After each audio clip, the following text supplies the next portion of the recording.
Mas agora falaremos de Flamengo, porque hoje a Flamengo TV divulgou um vídeo de uma entrevista com Eric Pulgar, reforçando a informação que a gente trouxe no último vídeo, que ele vai fazer uma tomografia nessa semana para saber como está o processo de recuperação no local da lesão, que foi no quinta metatarso. Se tiver 100% local, ele já inicia a etapa final para poder voltar, e aí demora cerca de 15 a 21 dias. Mas o Pulgar falou: já me sinto super bem, sem dor, fazendo mais trabalhos e carregando mais peso. Estou cada vez mais perto de voltar ao campo e ansioso para treinar com o grupo. Nós também estamos ansiosos para ver o Pulgar de volta ao Flamengo. Eu acho que quando o Pulgar ficar à disposição, vai dar um certo alívio ao Felipe Luiz para eventualmente poupar o Jorginho, que hoje para mim é titular absoluto. E aí fica a dúvida: Pulgar, Jorginho e Saul?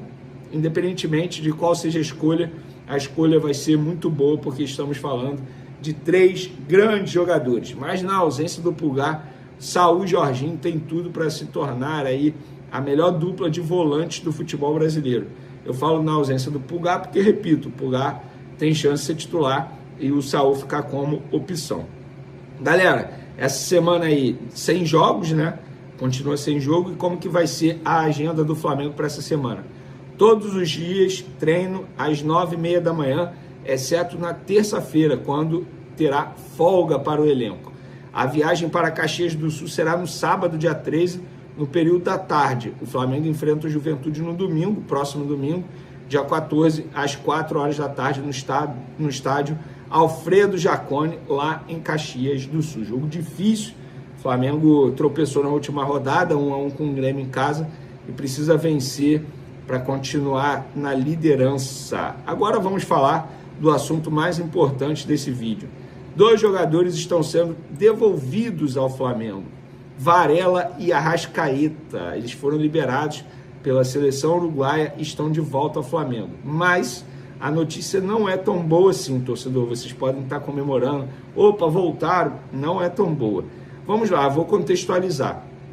No começo da tarde desse domingo, a imprensa uruguaia noticiou que o Bielsa liberou Arrascaeta, Varela e Pelistri, os 3 jogadores, para não jogarem contra o Chile. E aí eu fui apurar, confirmei a informação da imprensa uruguaia, e eu apurei o seguinte, até publiquei nas minhas redes sociais: Varela apresentou um quadro de pubalgia e será reavaliado pelo Flamengo. Arrascaeta não tem nenhum problema físico. Muita gente desconfiou da minha informação sobre a Arrascaeta. Como assim? Se não tem problema físico, por que ele está voltando ao Flamengo? Um período depois, o Flamengo emitiu um comunicado oficial. O Clube de Regatas do Flamengo informa que os atletas Guilherme Varela e Jorginho de Arrascaeta foram liberados pela seleção uruguaia após contribuírem para a classificação do seu país à Copa do Mundo FIFA 2026.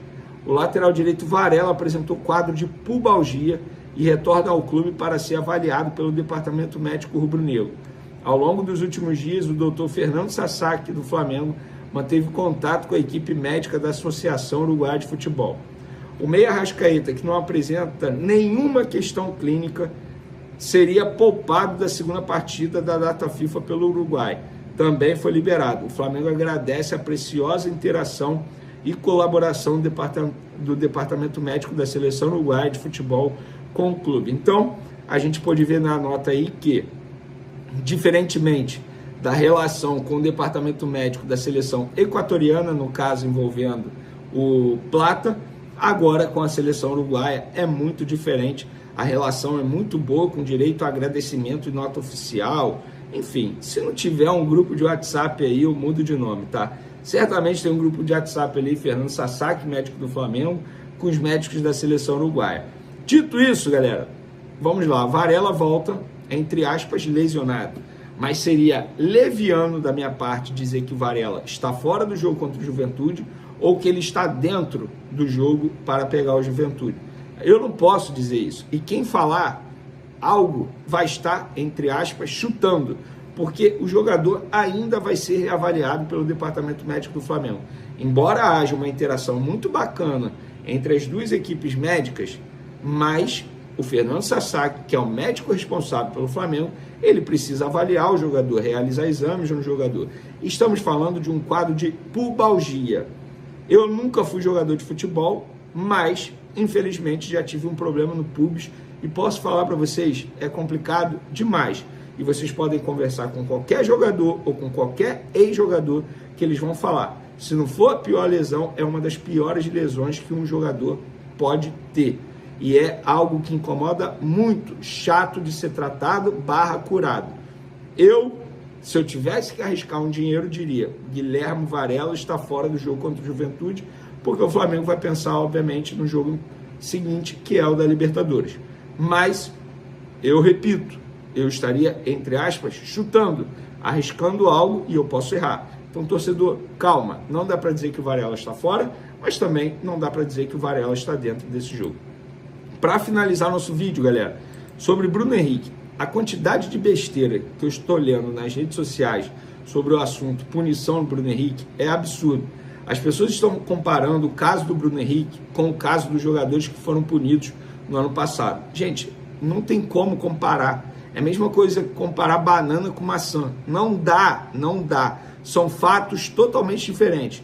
Primeiro, os jogadores que foram punidos no ano passado, alguns banidos, outros 2 anos, outro 1 ano, eles confessaram que participaram de um crime, de uma organização criminosa, digamos assim.